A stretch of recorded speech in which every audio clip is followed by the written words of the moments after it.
Hello and welcome to the MHG podcast. Once again, I am Bradley and I'm joined by Stu. The world's crap. We just hope to bring you a bit of joy, just a little bit of light. And we do that by talking about video games and stuff. Nothing else has been happening in the world. The country's not falling apart or anything. Let's get this out of the way, Stu. The country's not falling apart, is it? It's all fine. No, I've been reassured by the Tories that everything is absolutely fine. It seems to be all in hand, yeah. It's like that scene from Community, where Troy goes out to grab the pizza and comes back and everything's on fire. That's, I had a nice weekend, a nice day away at the weekend. I checked everything on Monday, and yeah, the whole country's on fire.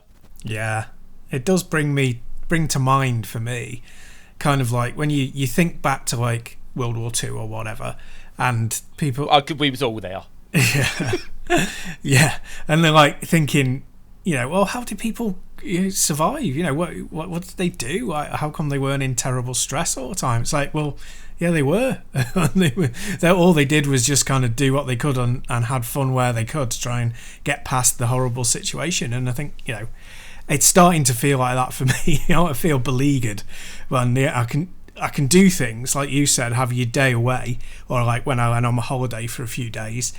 And they're increasingly starting to feel like small breaks away from the horror of reality, as opposed to, life is generally good and there are also nasty things going on in the background. The table seems to have turned now, and it feels like anything that you do that's good is just a minor break in the horror. And that could be depression talking. I don't tend towards depression, but there's so many nasty things going on at the moment. It's hard to differentiate between just being down because you have lots of stressors going on in your life and being depressed. So yeah, it's not great. I know that's not a very light-hearted way to bring in the conversation this week, but that's where we are. I can still segue that. Do it.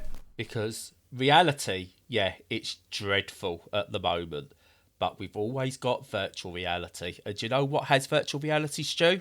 What's that? Video games. So what Yes. have you been playing? Well, first off, I'll talk about one that is entirely on this topic. Now, I've What, the destruction of the country on VR?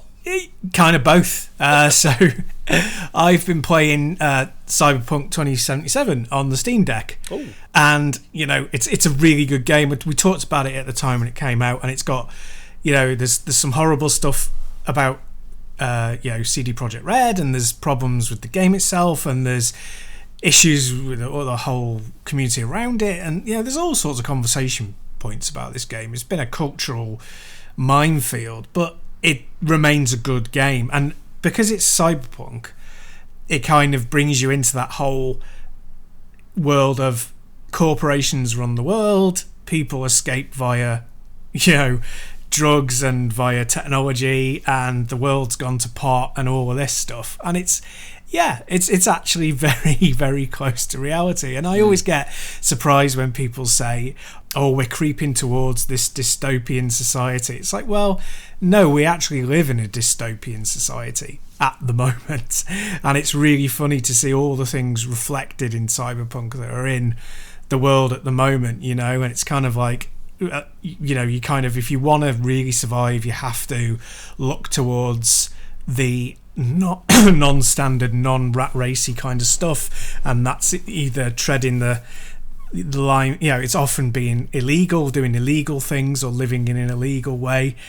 All of the infrastructure and all the politicians are corrupt, and everything is based on money, and there's no meritocracy, and it's all of this stuff, and it's just like, well, yeah, that's kind of where we're living now. But the thing is, it's still an escape, because what they've got that we haven't got is they've got all these excellent cyber implants that mean your physical life is better. So we've got Keanu Reeves with a metal arm. Exactly. So they've got all of that. Like, we got all the crap that we've got with the climate collapsing, and Our Keanu Reeves has got flesh and blood. It's where's the metal? Weird. That's right. It's wrong. But and they've got all of that. But we've got the same, but we haven't got the implants. So it's still an escape playing that game. Yeah, I'd rather be living in that cyberpunk world than our world at times. Yeah. They've got for cooler all the cars. Dystopia. Yeah, they've got cooler cars. They've got neon signs everywhere. Wouldn't it be good for me? But, still, they look cool. Yeah, well, you'd have Cyberpunk eyes, you'd have I would. brand new eyes. See, I'm the one person who probably, one of the Black Mirror episodes where they get the eye implants that can record everything you see. Yeah. I'd take that right now. If someone wanted to put an eyeball in me, but the caveat was it recorded absolutely everything and essentially turned me into a security camera, about now I'd take that. Yeah. I didn't even go, yeah, you can look at all the porn and masturbation that I do. It's fine. Just give me the eyes. Yeah. Well, that's it. You get to a point when it's like, none of the caveats matter. I don't care. Just take it. Take away this problem stop for the me. bleeding. Yeah, that'd be nice. Stop the bleeding. Yeah. But yeah, Cyberpunk. I've played some of it. I've not played much. I've got it really, really cheap, and it's the good old games version. Yeah. I think I got it for like $5 somewhere. I don't, it was from a grey market selling site. It's CD Projekt Red. I don't care. Yeah. This is just what I was talking about. You can now only have fun by being slightly outside the law anyway. Yeah, I didn't want to give CD Projekt Red full money for a game that's questionable anyway, but I was intrigued by. Now, I went into that with such low expectations. I expected it to be really buggy, etc., etc., etc., as probably many people did, or many people found out, shall I say. And do you know what? It's enjoyable. It's not too bad, Exactly. It's a really good game. Loads of people, as a lot of the audience probably know, it was in the news because since the 1.6 patch, which is basically it's now at the stage it should have been when it was released patch, it's become the highest played game concurrently on Steam, which is... I did not know that. Yeah. I think it was 200,000 concurrent users per day after the patch, and it was increasing, which is an insane amount, especially for a single player game. So that's kind of bananas, and they've had like 20 million plus sales of the game and stuff. So it's absolutely gigantic, and it's at the state now, the game itself, where it's kind of worthy of what it should have been. It's still got bugs, it's still imperfect, but it's definitely a very playable state. And the one thing that for me it does that nothing else has done is that it creates a world that I've never seen before.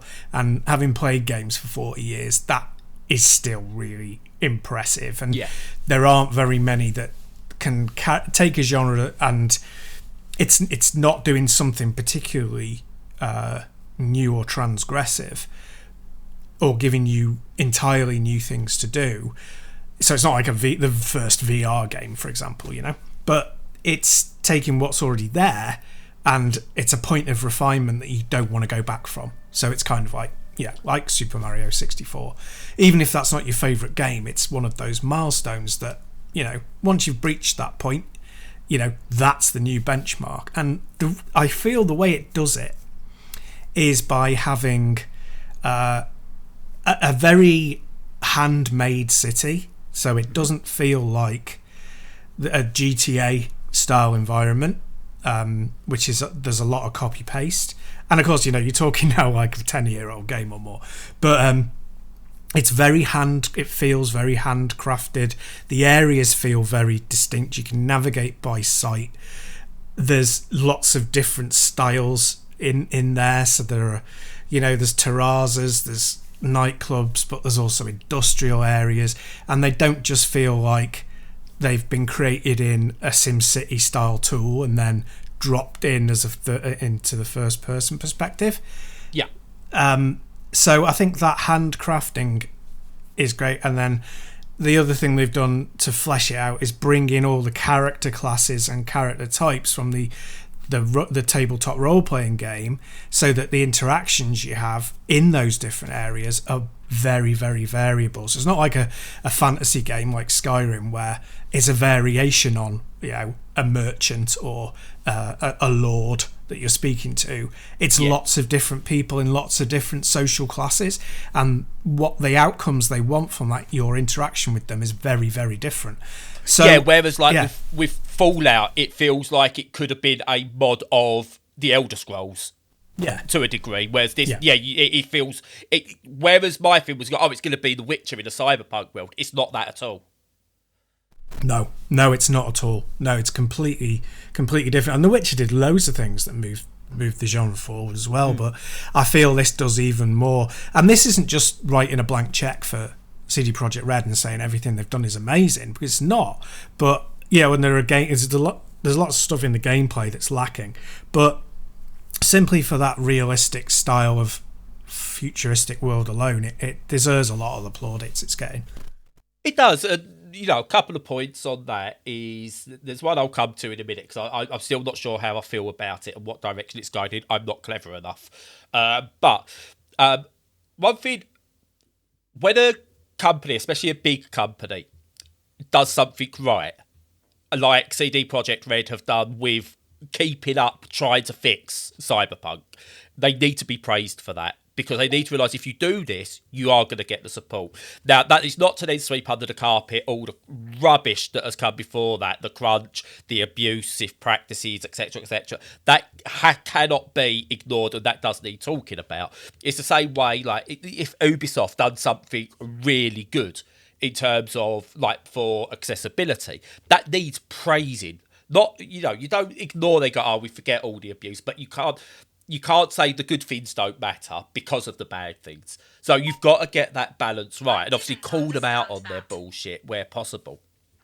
And I think CD Projekt Red, much like Hello Games did with No Man's Sky, the fact is they've worked through that initial reaction of, you lied to us, this game isn't what it should be, and they could quite easily have just gone, all right, we'll leave it, we're just going to go back to The Witcher. And everyone probably would have been okay with that and gone, they failed with that. Back to The Witcher is their bread and butter.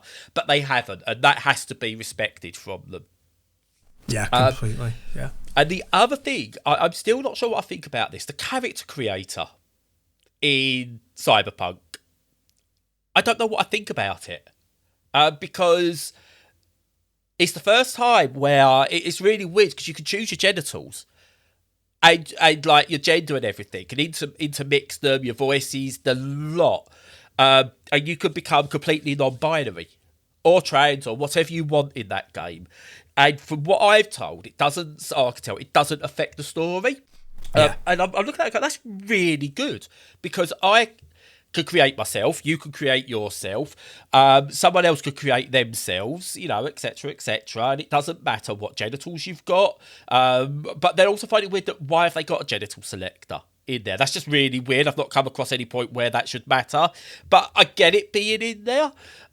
You can have, what genitals? You can have breasts and genitals, male genitals, sorry. You can have that if you want. You can really, really mix it up, and that's really brilliant. Yet I know there's some transphobic content in there as well at some point, and it's just kind of like, I still don't quite get how they could get something like that, which appears to be so inclusive and so right, but then have poorly thought out transphobic content in there. Now, it's not made story-wise, but it's like to do with posters or advertising within the game. I'm just like, how can you get something that could have blown everything open, that could have changed representation in video games, but then everyone really just only concentrated on the transphobic content because that was a point of contention? It's like, surely you've got people there who can think and just go, do we need this? What reason is there for this? And they just go, do you know what? Let's take it out or replace it with something or make it affirming. If they could have made those posters affirming, that would have been brilliant, but it wasn't. And it's just kind of, I don't know what the thought process was there. And I said, I'm not clever enough to know why it's done like that and why they had that in there and what effect it has. It's just one of those things. I looked at it and just went, I was not expecting that character creator to be so in depth and inclusive. Yeah, I think that is it's a paradox, like you say, because you can do that. Unfortunately, if you decide to pick, you can't pick a traditionally female form with a masculine voice, because it's saying that only men have masculine voices and only women have feminine voices, which is unfortunate, and especially is because, like, in your interactions in the game, just like in real life, some people think you're attractive, the vast proportion of people don't, and whether that's the person of the same gender to you or a different gender doesn't matter. And of course, I'm using gender in the specific term rather than the more in depth that I would like to talk about, just for talking about it in terms of speed. So that's a bit, it's good, but it's a bit funky. But like you say, the thing is that the world itself, the way that it presents sex and sexuality is not great. Because for me, what it might be, and I can't say this is definitely it, is that everything feels like it's done from the male gaze. So when there's some like sub-dom advertising, that feels very male gazy still, because it's got like the woman in power, but she's still dressed very provocatively to the way that a man would want to see, a hetero cisgendered man would want to see it. Same with any representations of traditional views of women, etc. And it just feels as though where they went wrong was not having queer people taught them through it, bring them in. That a queer person hasn't had any hand in this, and B, they haven't brought anyone in from the outside. And a quick cultural touch point on what does it really well, and you can sort of feel the realism and the veracity of it straight away, is Dharma, which one of the creators is gay. The new Netflix drama about Jeffrey Dahmer, the serial killer. Yeah, and Dharma in the program's interactions with gay men are very, I couldn't write them anyway because I'm a crap writer, but I wouldn't write them like that because I'm not a gay man, I'm not a queer person, but it's obviously been written by a queer person and it feels real. It feels like a proper interaction between human beings, and I feel that's what Cyberpunk on that thing lacks, definitely. Oh yeah, definitely. And it's really weird because, like, just as a quick aside, we're going on way too much about Cyberpunk, which is really weird for a game that's old. But is it old? Yeah. 2 years now. 2 years now. Yeah. Jesus Christ. But as a quick aside, talking about like social gender conformity and stuff like that. And we met a friend in town for a coffee in the middle of the week. And we was chatting, and we haven't seen each other for a while. We was talking. It got on to sort of like social constructs and everything, and talking about sort of like how people present. And we got talking about sort of like trans people. And my friend has a friend who is also trans. And I was saying sort of like it's something I've had an internal battle about. I spoke about it on here before, but never felt I was that way inclined, and I'm not brave enough to do it as well. So I said, because the initial transition, I feel people would judge me too much and I can't handle that. So your friend is so brave. But we was having this whole chat about transgender, different genders, etc., etc. And a guy must have been in about his 60s, I think he was, just sat down with his coffee as we started talking about it. Now, as you may well know, Stu, I'm not the quietest talker, just to point that out, with the ADHD and everything. Well, I've never seen anyone down their coffee and leave as quick as this guy did. Excellent. Like, yeah, it's brilliant. I don't know whether he was just like, oh my God, what are they talking about? Or whether he really wanted to say something to have a go at me or anything like that. But he was just like, he sat down, must have downed this coffee and just went. Maybe he'd gone off to reconsider his life and yeah. Damn it, Barbara, I'm getting the surgery. Yeah. That would be superb. It would. I was sat there. This guy, he would have said guy because how I present. But that guy over there with the beard and everything said he's not a male. I don't know how it works, but do you know what? I think I agree now. Come on, Barbara. I'm going to be trans. Absolutely, I like that. That's what we want. That's the secret plan for anyone who's non-conforming. We want everyone to change. Yeah, absolutely. Yeah. The opposite of what you feel you are. Yeah. Yeah, no. As I've said many, many times before, the more that you find out about things, because obviously I was like really ignorant about it all until my friend who's a trans man came out to me and my wife quite a few years ago now. I think it's about 8 years. And then I started the long process of trying to learn and be better, to help, however I could and be a good ally. And it's a daily thing. You have to do it on the daily, because you were taught from a tiny child that things were one way, and now you have to reteach yourself that they're the correct way, I will add. I've made racist jokes, transphobic jokes, gay jokes. I've had the wrong opinion of like different races, of like homosexuality and sort of like transgenderism. I've had all the wrong opinions and stuff like that. I very much, when I was younger, because I was taught that, crime happens to black people all the time, there's got to be a reason for it. I was like, well, yeah, maybe there is. I never get stopped and I don't do anything wrong, so it's black people doing. I didn't understand the culture, and I made those incorrect assumptions when I was a younger teen.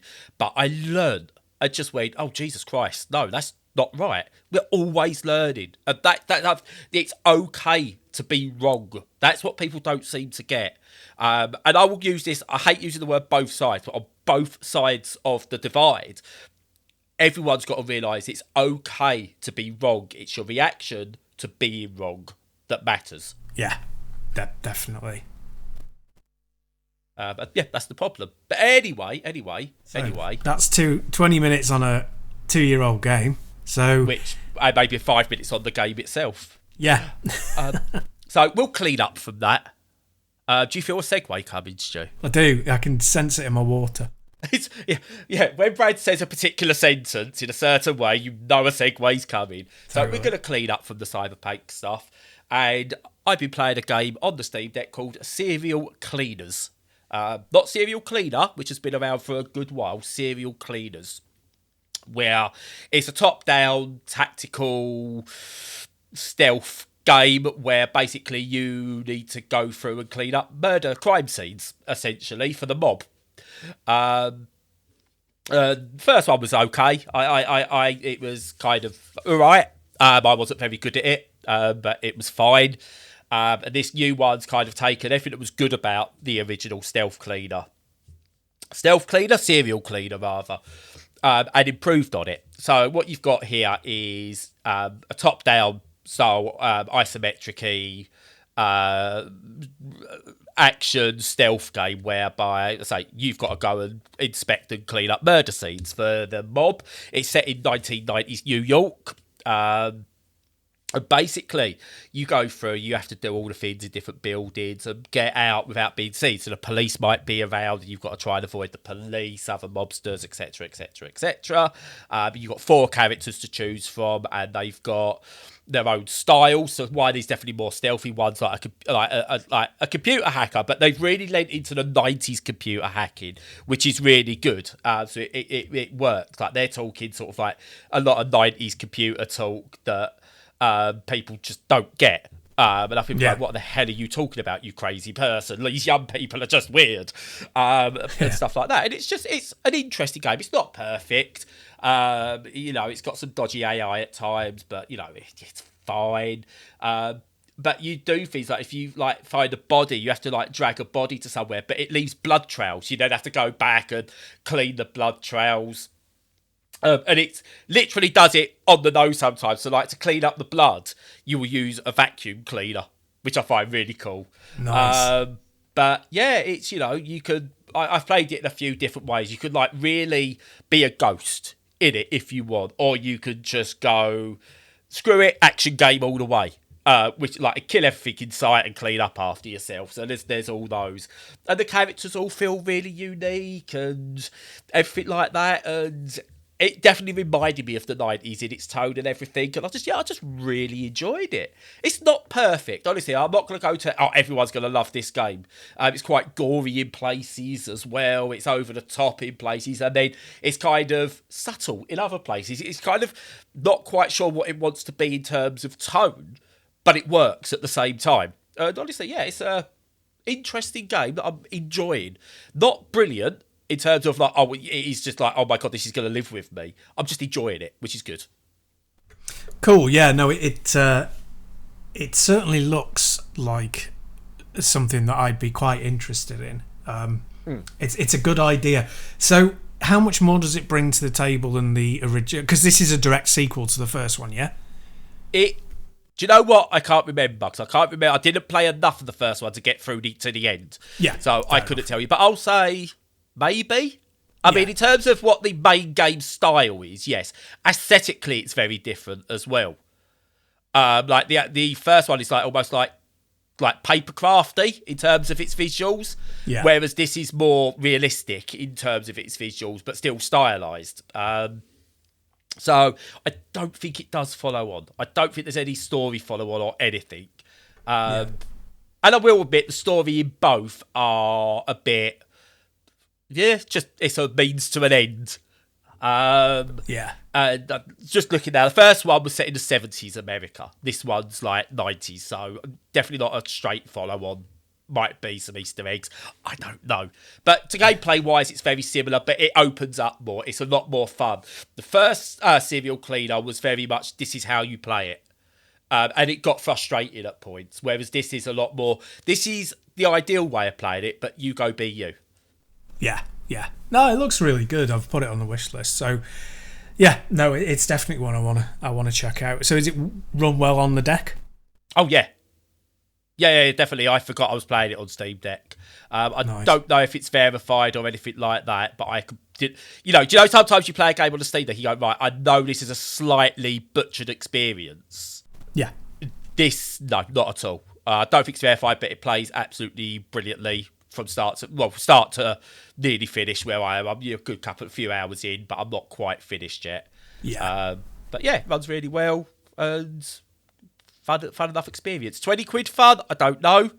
I obviously got a code for it, but maybe sell fun for many, I reckon. Cool. Yeah, it does look. It looks like one that I definitely want to be picking up later on. But yeah, in a humble bundle sale at some point. In all fairness, yeah, precisely. It's, if you are after stealth actiony type stuff, then yeah, go for it. But it's definitely not one where I'd go, give it a go. Because at the moment, 20 quid is a lot of money. That's a day's worth of electricity these days. Yeah, it is. But yeah, before we get down that road again, come on, Stu, give me something else. Yeah, well, I mean, okay, moving on nicely into the Steam Deck discussion. I've been playing Immortality. And the reason I've picked it up, because I played it at the same time as you, but not enough to talk properly with you about it when we discussed it about a month ago. But I found out that, and as you probably have, they've improved the Game Pass streaming through Edge browser on the deck. Loads and loads and loads. I heard this, so I tweaked my setup and I stuck on Guardians of the Galaxy as a test, and it looks so much better. It's much more responsive. It looks better. The streaming is better. Yeah, it just works so much better. I mean, it's not quite there as with the dedicated app, but it's pretty close, to be honest. Which is really impressive. So after that test, I went, right, okay, well, I'll pick up on it, Immortality again, and yeah, Immortality is a strange one. It's not, even the people who like it, like that kind of thing, like yourself, I'm sure even you were a little bit kind of divided in what it does for you, because there are times, whole chunks of time, where it's really fascinating and you're leaping from plot point to plot point, or point in this person's life to the next, and it's really fascinating because it's like peering behind the curtain into somebody's world. And then there are times where none of it links in any useful or meaningful way, and it's just clips of films of a film that you haven't seen and don't know the the plot to, and trying to get back onto the critical path and move the events forward so it's a game can take a long time, and those times can be quite challenging to enjoy. And I think the only decision people have to make is whether to them it's worth the time that it takes to find that critical path again. Some people will be completely repulsed by it and some will be fascinated by it. I'm ambivalent. I keep going back and forth on it. I do think the overall thing of what it does is so clever, and the potential to be so interesting and fascinating. I think it only hits those beats 60% of the time, maybe, but when it does, it does something completely new. So yeah, it's one I'm really glad that I've been dipping in and out of. Yeah, so I was actually doing a little bit of reading on this, on other people's thoughts on Immortality, and what I found really interesting, excuse me, because of these segmented sections, I found that there seems to be a reaction for people who are outwardly neurodivergent, who really get this game and really enjoy it. Even the parts you suggested are a bit almost downtime-ish, or sort of like, oh, you've got to endure it. Neurodivergent people seem to really even enjoy that side of it, whereas more neurotypical people, or more towards neurotypical, seem to struggle with that, which I found really weird, because usually you'd assume, oh, someone with ADHD, they'd be the ones who get bored of it.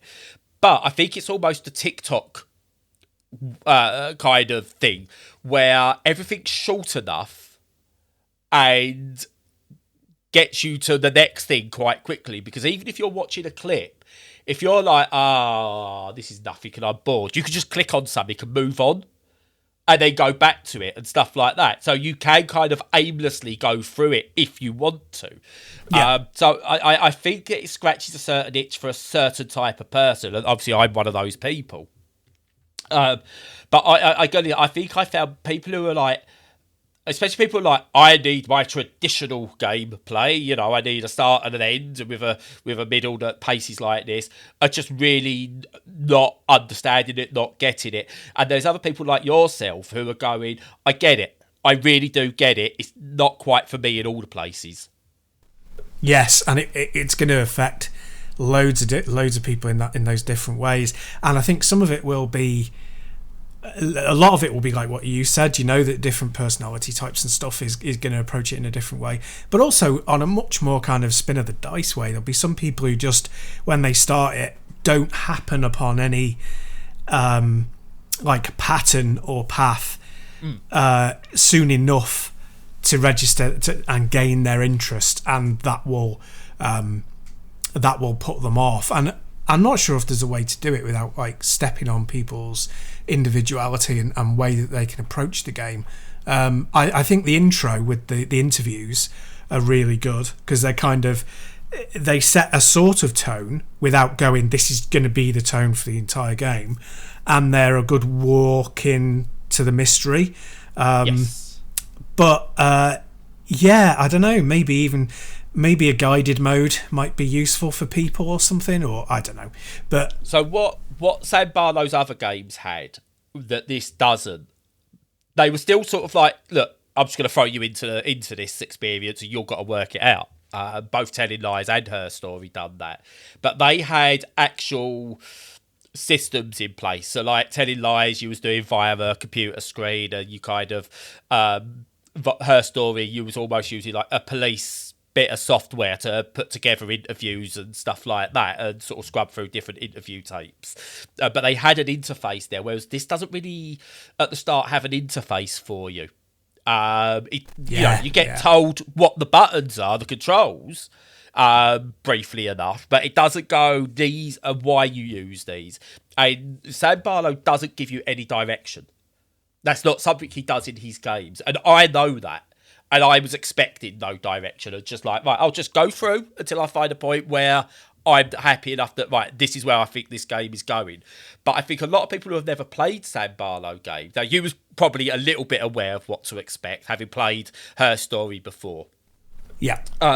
But others who go into it from sort of like, especially with it being on Game Pass, from traditional games, you know, if they've come to it from, I don't know, Metal Gear Solid or Elden Ring or something, they're just going to be like, what the is this? And I saw that reaction. People going, how on earth is this a 10 out of 10? Well, no, for people who like Sam Barlow games, it's a 10 out of 10, trust me. But yeah, it's, you know, I get the criticisms. I really, really do. And I'm not going to tell anyone what their opinion of it should be. I mean, it should be that it's the best game of the year by quite some distance. But, you know, everyone's entitled to their own opinion, even you, Stu. Okay. Oh, thanks. But what I want to ask you, right? You've played Her Story. You've taken the brave decision to admit to me you didn't really care for it. Yeah. You know, I still hold it against you. No, I don't. Yeah, you do. Did you prefer this to Her Story? It's a funny one to say. I think probably yes, because, as I say, I twigged to what was going on in Her Story really, really soon. Yeah. And then it was like, okay, so I'm kind of working backwards from that point to just make it complete as a game, which, you know, as I've said before, I'm not very clever with these things. The fact that I twigged to it is really uncommon for me, so that's really unfortunate. But I think it is a good solid game. So, like, being completely objective, or as objective as I possibly can be, I'd be like, not for me, but it's a good game. Yeah. I think with Immortality, I would probably, at this point, and I've only played a couple of hours, although that probably means I'm quite close to the end. If there is an end, do you know what I mean? But even at this point, I would say... Silent. Sorry? I'm staying silent. Fair enough. I would say it's probably going to end up not being for me, but I think it's a really fantastic game. A really fantastic game. And it'd be like... I'm not going to direct myself towards it. If I stepped outside of my body, and I would not say to myself, "You go and play it," but I would say to lots of people, "You must go and play this." And they go, "Oh, why is it brilliant?" I'd be like, "No, not for me, but for you." So I can be really objective with that. I think it's probably the best thing he's done. I've not played Telling Lies, not Telling Stories, Telling Lies, isn't it? Yes. I've not played that game. I have played Her Story all the way through. I've played this one probably most of the way through. I think I can speak up fairly authoritatively on it, that even though they're not really the games for me, they are excellent games. Yeah, Telling Lies is the worst of the trilogy so far. I hope he does more stuff, that it's not just a trilogy. But for me, it's still a great game. I really like the mechanics behind it. The fact it had known actors in it is what kind of hurt it for me. Yeah. Whilst I probably prefer Immortality's story, what of the three games like there are, Her Story is probably the one that I would like to see more done with, making a proper detective game out of it. Get more of these unknown actors. I mean, again, the performance in Her Story I thought was out of this world. Yeah, it was. But get more actors in to do more crime stories, so to speak, maybe, that you need to decipher using that technology and build on it. Whereas Immortality, I love the story, but I'm done. I don't mind if we never see the mechanic again. Maybe build on that mechanic, the restoration side of it. I really, really, it's a great idea, but I don't think I need more of a visual mechanic to it. That Her Story and Telling Lies gives. But in terms of actual storytelling, then Immortality blows the other two completely out the water. But I tell you what, for people who like FMV games, who like mystery, in terms of a trilogy, they're brilliant. Yeah, it's definitely the best of those kinds of games I've ever played. Yeah. Although, still, one more shout for a Steam Deck verified game as well, considering it's so old and there's never going to be the sequel that it needs. Contradiction, Spot the Liar. I maintain everyone should go and pick up that game and play it, because it's the best hammy acting you will ever see in a game that just works. I've never even heard of it. Yeah, that sounds intriguing. I will I will. I might even have an old code for it. If I have, I'm going to send it to you because it's one of my favourite FMV games of all time. It's definitely got that old traditional FMV side of stuff with like video like stuff thrown in, but it's worth it. It's just so worth it. It's nice. Brilliant. Excellent. But moving on from liars and movie stars and so on and so speak words stuff. So stuff, speak words. Yeah, so speak words. Me speak words good. I've been playing a card-based, it's not roguelike, and it's not even a deck builder, a narrative-based card game adventure. Okay. Called Foretales. Now, Foretales is really, really interesting. So it is slight deck building elements in terms of you play cards to battle foes and stuff like that, but also to do other things within the game. So essentially, I don't want to ruin the story. It's got a really interesting story that changes based on what cards you play. It's really cool mechanics. So basically, you get laid down some cards from the narrator, so to speak. That will be location cards, people cards, etc. And then you've got a deck of cards for your characters. And they have different stats on them, attack stats, defense stats, other types of like bonuses and stuff. And basically, you have to play your card on one of the cards that the narrator's dealt. So they might go, your story might be, you've got to go and recover this item from this building. But in the deck of those cards, you might have to go to a marketplace or then go through a maze or try and speak to someone who can guide you and stuff like that. But you have to play cards to do it. So you build up as you win battles, you earn money, reputation, food, life, etc. So to give an example, something very basic, very early in the game, you've got like 3 cards laid down to tell the story. This is what it does to guide you. And it goes, you've got to get through to this card, but to open this card, this person here needs food before they speak to you. You know, they're a peasant, they need food. But you haven't got any food, so you go to the marketplace, you've got enough gold to buy 1 food, but they need 5. But because you've been to the marketplace, that card now gets discarded and another one goes down. And that might be a battle. And you fight that battle where you get money.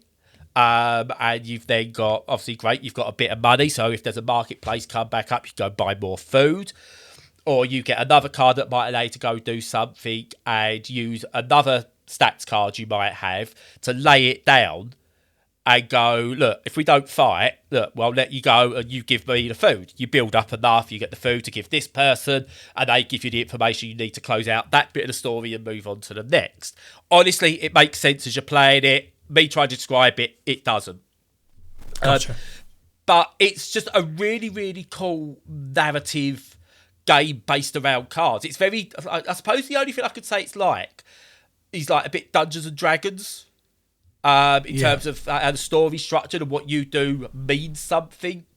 But it gives you like this quite fairly long tutorial and then opens up to what decisions you make to what story part you do next has an effect. So your partner gets kind of captured and then they're in a prison and you've got 2 moves, and a move is an entire story to do something to potentially save them, or do you go and do something else and let them die, and it's all reactive to what you do.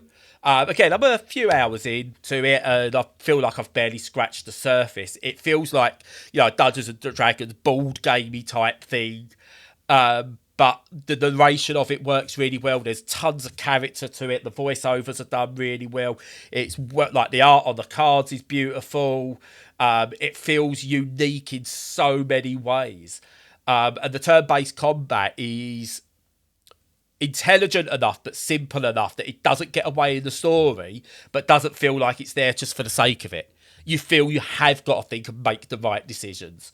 But you know, you're not going to be stuck there for ages going, I've got to beat this character, because it reacts. If you lose, it just reacts, and you go on, and you might find something else down the line to help you another way through.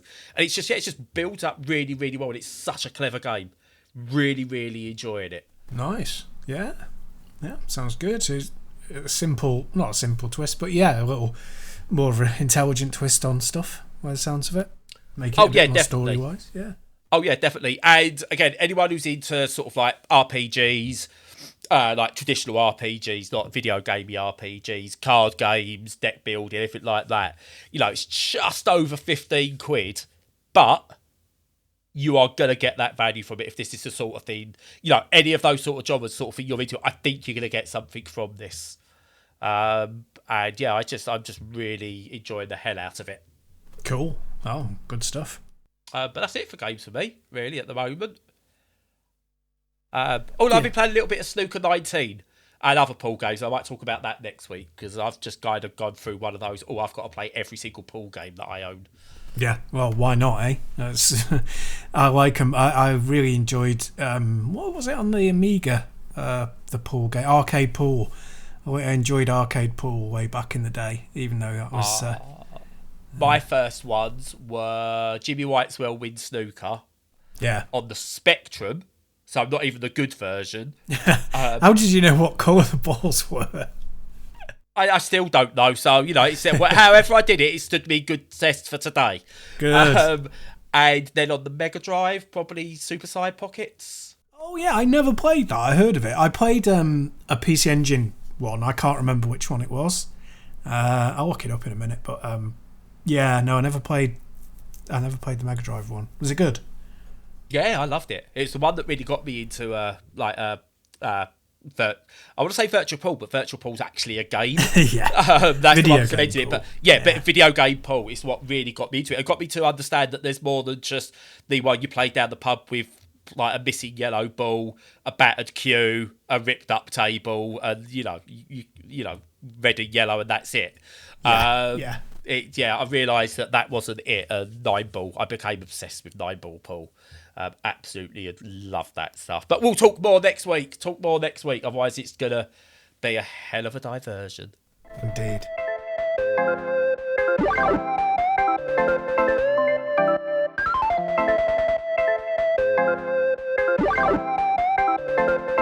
So that's it for games of the video variety. I had what should we say, a game of life to see a game of football at the weekend just gone. That affected my mental health. It was a mental health roller coaster. But let's go a little bit of context. You know a little bit of this, don't you, Stu? Because obviously we was meant to be meeting up that weekend, but certain events meant that we couldn't. But anyway, Friday. Sorry, as people know, at the weekend, I was meant to be going up to watch the Women's Merseyside Derby with my family, for my daughter. We was going to meet up with Stu, his wife, stuff like that, and we was going to make a full weekend of it. It was going to be brilliant. We took the kids out of school on the Friday because they was ill, so to speak. They wasn't feeling very well. And so we got on the road about 11ish, 10:30, 11 o'clock in the morning, so we could spend summer Friday with friends and stuff like that. So we're coming up from Essex. We get onto the M1 just after getting off the M25, couple of junctions, and the car starts to judder. So we had to pull over, called the AA, who told us to Toddington Services. I never want to spend another minute at Toddington Services. Told us to Toddington Services, where we waited a couple of hours, and the AA proper, like the man with the van, came out and had a look at it and just went, essentially went, you're not going any further. Okay, cool. Right, what are our options? We can't tow you. We can only tow you to a local garage. It's like, great, we're in Luton pretty much. We need to get back to Essex or to Liverpool. How much is it can we upgrade our membership and get a tow home? That's not a problem. You could do that. Excellent. It's like, so, okay, yeah, we'll like to do that. And then it's £213 for the actual tow. What? Yeah. So all in all, it's about 300. I think it worked out about, I don't know the exact price, but it worked out about 325 quid for the AA to tow us home. I was like, oh, well, no, we can't afford that because we've also got to try and get the car fixed. Don't know. Turns out that it's like the fuel intake and then the turbo possibly gone, and it's going to cost a lot of money to get fixed, about £1,000. Support us on Patreon. or coffee. So, right. Yeah, it's going to cost about £1,000 to get fixed. Like, oh no, right, okay. So we go sit in the services, and we're like, what are we going to do? Because like by this time, like the kids still think we might get to Liverpool, because we say we'll try our best to get you up there still. You know, even if we have to sort of like do it on the very very cheap. You know, just have a chippy tea or something like that, or just buy a microwave meal and hope the hotel cook it. We will do it. Then the cost of it, we start reading around other tow companies. It's getting more and more expensive. Then we realise to get a hire car. The hire car price is okay, £179 for a week, but they need a £100 deposit on top of that. I was looked at, there's no way we could do this. There's no way we could get home and get back up to Liverpool. We can't afford to be towed to Liverpool and then get home. So me and Lorraine, we just went, it's over. Weekend's over. As you know, I messaged Jushu to say it's done, completely done. Really sorry, not gonna make it up. It's done. We was like, as soon as Edith realised, Lucas was really disappointed, but he kind of kept it all in a bit. Edith burst into tears. She was screaming at us. So I get it. She's 5. All she wanted to do was go and see her heroes play football. Bear in mind, we'd also done probably like 30 to nearly 50 quid already in the services for the kids to have lunch, dinner. By this time, we spent 7-8 hours in the services. Yeah. Luckily I had taken some medication the night before, so it didn't completely send me over the edge. But Lorraine puts a tweet up to try and keep Edith happy. She went, should we put, we'll take a photo, we'll send it to our friend who lives in Liverpool to go, sad we can't go. And she goes, should we put a tweet up? Wish Missy Bo and Liverpool good luck for the game. And she said, yeah, do it, put the photo up. Anyway, tow truck comes along at about, say, 8 o'clock, something like that in the end. Puts the car on and we start going home. My eyes are completely going by this point as well. But I hear my phone just go, boop, boop, boop, boop, boop. I was like, Jesus Christ, that's a few messages. It's a message from the supporters club, Liverpool Women's Supporters Club. Nick says, really sorry I missed your tweet. Otherwise I would have come down and picked you up. I was like, that's really nice, but we are literally 15 minutes from home now. Back on the A12, a couple of junctions away from our house. Don't worry about it. I really appreciate it. And she went, apparently, Missy Bokerns, Liverpool players, tried to get in touch. I was like, I've not had anything. So I said to her, look, can you check your Twitter? And she's got a direct reply to her thing from Missy Bokerns going, can you check your DMs? And then she's got a DM from the club itself going, can you try and get in touch? Missy Bo wants to do something for you. Now, we honestly thought that it was going to be, maybe she'll send a signed picture or even, a signed shirt or something like that for Edith. So I'm sorry you can't come. But I know how much she knows who Edith is. She's met her at games. She has a photo taken with her every game we've been to. So she knows us. We thought, signed shirt, signed picture, something or whatever. It's going to be really nice and that'll be really cool. So we started to pull up to home and all I hear is, oh, what? No, my God. And I'm like, what? She went, just let's get the car off the thing. Just bear with me. She comes up to me. I don't want to say it. Lo comes up to me. She goes, I don't want to say anything too loud in case I've misread this and I don't want to get Edith's hopes up. She went, but Missy Bokerns has DM'd me. She's going to pay for a driver to come down and take us to Liverpool, watch the game and then bring us back. And I went, what? That can't be right. So she looks at it, she gets in touch. She went, honestly, I can't have Edith miss this, her first Merseyside derby and her first trip to Anfield, or anything like that. She goes, so I'm going to send an executive car down for you to pick you up on the day of the game, drive you to the game in luxury, and stay for you, and I'll take you home after the game. I was like, she was like, just can't believe this. What? That can't be right. And it's just like, wow, thank you. But yeah, we go, right, Edith, do you still want to go to the game? She's like, yeah, I do. And we said to her, right, Missy Bow has been in charge. Has been in contact. She went, what? Has she? It's like, yeah. And she's paying for you to get driven to the game. She let out this almighty scream to the point I thought something was wrong, but just pure excitement and everything. And it was like, yeah, like tears again. It's like tears of just absolute joy. It's like, this is not, wow, just amazing. Like for anyone who doesn't understand women's football but might understand men's football, it would be the equivalent of your son's or daughter's favourite male player from your team calling you up, sending you a message to drive your kid to the other end of the country to watch that game as their guest in a way. Yeah. Out of their own pocket. So she just goes, give us your address. I'll get in contact with, it's like a company called, I'm gonna do a sponsor shout out in a way. They're called Silk Executive Travel, who Missy Bow used, and they were amazing. They were absolutely amazing. But yeah, so I'm still expecting to wake up. Honestly, I really, really was. But we get to Sunday morning, get up, and like the pinch is like, oh yeah, I've definitely still got those messages. It's definitely happening. Car turns up, and like the kids just lose their shit. It's like a brand newish, like Mercedes custom built car. It's Netflix, YouTube, just sit back, relax, and get there. It's like absolutely brilliant. Like wireless charging devices in the arm of the seats. The seats are massage chairs in there. So I then get a message from Missy Bow, like on Twitter again, going, make sure you send me all the pictures and everything, or tag me in any. Here's like, can you send them on WhatsApp? Here's my number. Like, what the fuck? This is what? I've just got a professional footballer and my daughter's hero's number. Like, okay, I add her to WhatsApp and I send her a couple of the pictures already taken. And then next thing, my phone goes, and it's like on the phone, look down, I was like, Jesus Christ, it's Missy Bow Kearns. This is surreal.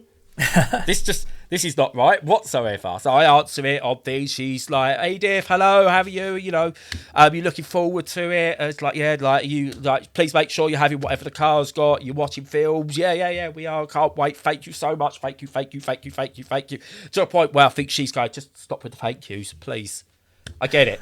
But yeah, we get up there, go and watch the game. Absolutely brilliant. Unfortunately, lose 3-0. But for Edith, that doesn't matter. It's, that really didn't matter. What was a shame, there was a few pitch invaders throughout the game. Now, I don't know what was possibly planned, because Missy Bow had turned round to, like Missy said, make sure Edith gets to the front at the end of the game. But she don't, like the players will always go round and sort of like sign a couple of things for the fans that remain. But she saw Edith. She still got a hug with Edith, but she felt, you could see there was a pain in her eyes. On the photo we've got, there was a disappointment and a pain in the eyes. I think because obviously they've lost the biggest game of her life to that point. I'd imagine she's a 21-year-old kid still, essentially. Yeah. And she, no doubt, she had this all marked out in her head what was going to happen at that game. Whether she'd have scored a screamer in the Kop end or something like that, I don't know. She didn't get to shoot towards the Kop end. So whatever her dream was didn't happen in terms of what the game was. But she still was amazing, done the stuff that, for me, she didn't have to do. It's not her duty, but she still saw the fans. She still got a cuddle with Edith. Got her lovely photo with Edith at the end. Had a chat with her. She signed Edith's scarf, and she drew on Lorraine's top. But yeah, we then made our way home. Got home about 1 o'clock, and just like about 2 o'clock. Sorry, just crashed on the sofa. PlayStation 5. Oh yeah, there was a PlayStation 5 on the way back as well in the car. Good point. Blimey. Now, the problem was, we could have done with it the other way round. So the first car was luxury in terms of relaxing. Like the seats, everything was done via buttons.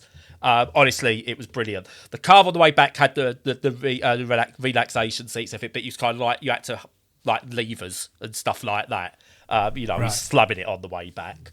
But it had a PlayStation 5. You should have complained. Yeah. Yeah, it's bloody, what's this? Levers? I don't do manual work. But yeah, it had the PlayStation 5 in it. The kids got a quick game of FIFA in, but everyone was so tired. Everyone just wanted to sleep. But it was absolutely amazing.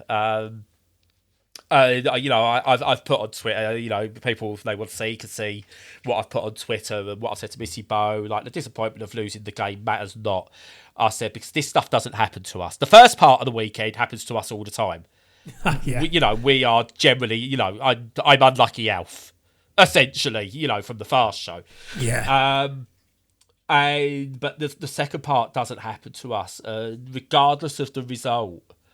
Regardless of performances, regardless of pitch invaders or anything, for one day, we were made to feel special. And I will never forget that day as long as I live. Not for me, but someone made something happen for Edith. Made a dream. Her dream wasn't to be chauffeured to a game, but she does have it beyond her dream. She was dreaming of going to Liverpool. She couldn't wait to go and watch, a game at Anfield. Missy Bo Kearns made that happen. For no other reason than she's a good person. Yeah. She didn't have to do that. She did not have to do that. And she did. And she made it extra, extra special for us and for Edith. And the effect it had on Edith was the very next day, she's talking to us and she said, when I play for Liverpool, not if, but when I play for Liverpool, at the end of the game, I think I should give my shirt to a little kid. And it was just like, she knows what she's going to do. That alone, she's always saying, I'm going to play for Liverpool, but there's a determination about her that she's going to play for Liverpool. You hear a lot of negatives about young people. You hear a lot of negatives about people in sport and celebrities, and she is a celebrity, because of her talent, because of her football. In her circle, she's extremely well known. Hopefully one day she'll go on and play properly for England. She'll captain Liverpool. She'll win trophies with Liverpool and a lot. It's just the fact that she did that while she was planning and concentrating for the biggest game of her life just speaks volumes. And you hear so much bad stuff about people in like kids, celebrities, the lot, and it's just, amazing. And like I went from feeling like absolute crap to just wow, just believe it or not, lost for words, which is Yeah, it's just so amazing and so pleased for you because it's one of those days that no one will ever forget, but it'll be a formative day, for the kids. It'll be one that actually shapes their character because that kind of gesture is so big, it's so important, and it'll never be forgotten. It'll just be there. Edith will have it in her mind for the rest of her life. And you can't... Even Lucas. Yeah. I mean, just to add the one little thing to it that Lucas got mostly from it, he enjoyed the day and everything. And what I will say, and this is, again, what I love to see, of all of us, when we was in the worst possible way on the Saturday, he held it together the most.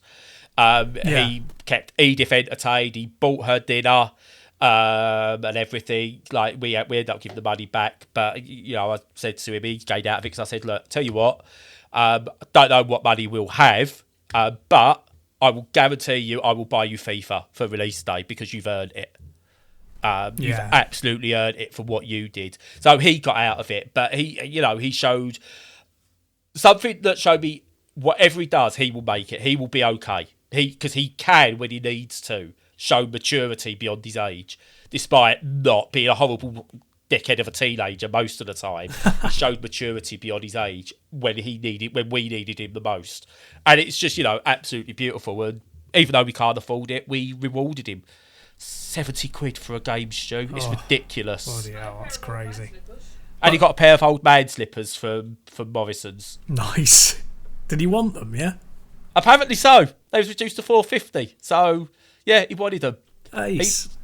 So, fair enough, whatever. Yeah. but that was our weekend. I just can't. It's just a whirlwind. And every now and again, I still check back on my messages and stuff to make sure it actually happened. Because it still doesn't feel real. I can't praise Missy Bo Kearns enough. That's just a wonderful thing to do, especially as she's not got the same reach and power that the male footballers have. This is something that to her will be a much bigger deal, And I don't see, this is fair. I don't want to go bring money into it. Obviously, that's going to be a significant amount of money, regardless. Yeah. And the fact that they've done it on my daughter is just amazing. But what it also shows, and it's a lesson I want, like I was always taught, is in terms, and I think I said this before, that in terms of level of respect you show people, strangers get the most respect. Always show a stranger the most respect. Then you go down to your family, your elders in your family get most respect. And, you know, you gradually go down from that. And I've always lived by that. You know, your pleases and your thank yous and your pleasantry to people you don't know. Now, again, we've watched Missy Bow, we've watched Liverpool. You know, the players are aware to a degree of who Edith is, but I wouldn't say, oh, I know them. They're not my friends. I'm not naive. I'm not, you know, one of those who's going to start stalking the players or anything like that, because, you know, I know they're not my friends. So again, I treat them as strangers, how I would like react to like someone in a shop.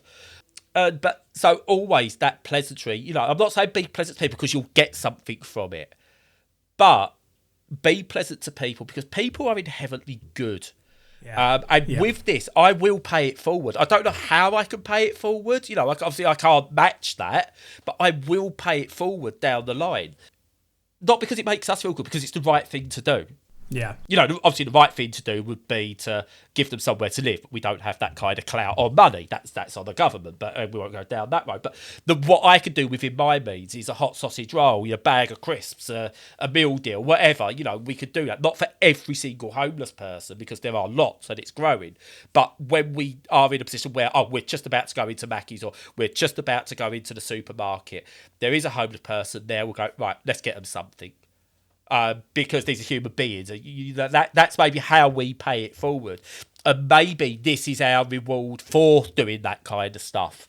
I'm going to be writing a full article about sort of like getting to this point in life. But for someone who we're still squashed in a 2-bedroom flat, Edith shares a bedroom with us. You know, at the moment I sleep on the sofa just to make more room, so my daughter can still have room on a bed and stuff like that. So we've always been used to the bad luck. You know, we got into this position because when Lo was having massive kidney problems, she got disability, well, whatever the equivalent was when we was there, which gave us help with our rent.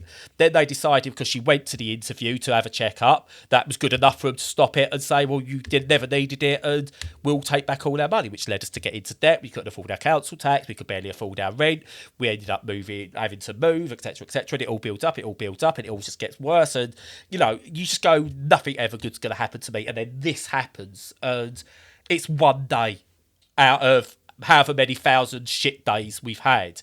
It's one day, but it gives me hope. I know it's a material thing that we've done, but it gives me hope, and it's just brilliant. But the takeaway from it isn't even the material thing, is it? It's how somebody thought about you, and they thought about how you would feel and about how your child would feel, and they made sure that they could fix that, and that's beyond price. It's just wonderful. That's fantastic. I don't know, you know. Hopefully this gets listened to by people who know them or anything like that. Hopefully Missy Bow does have a listen. I do apologise for keep saying Missy Bow, because I know everyone calls her Bow, but it's just one of those things I've got in my head that I first referred to as Missy Bow, so that's how it's in my head. ADHD. She'll understand me. I get it. Right, but it's to Missy Bow's parents, if there's any chance you listen to this or anyone can send you a clip of this or whatever, your daughter is amazing. You've brought her up to be an amazing human being. Your parenting, the way you brought up Missy Bow is amazing. I knew Scousers were good people. I've lived in Liverpool, Roby, Knowsley. Technically, I never had a purple bin. But we've lived there. And we still say one of our biggest regrets is moving away. And it's the people of Liverpool are a different breed. But even within that different breed, you as parents, Missy Bow, are just a different breed again. You are wonderful, wonderful people. And thank you for this from the bottom of my heart. Excellent. No, it's good to hear such a nice thing in the midst of so many things going wrong. And I think everybody will appreciate that story and just be applauding you for having gone. That's brilliant. I still... You could tell, do you know, when I speak, I just can't find the words. It's just like, yeah, can't believe it. And I'm going to, it's about time. Also, like, I know you're not well. This was meant to be a short one, Stu, and I'm really, really sorry. This was meant to be a short one, but luckily I've done most of the talking. There is that. Yeah, so I think it's about time. I'll shut up now. So as usual, follow us on all the socials. Join our Discord if you feel like chatting with other people of a like mind. And in the meantime, until next week, stay safe and stay sane.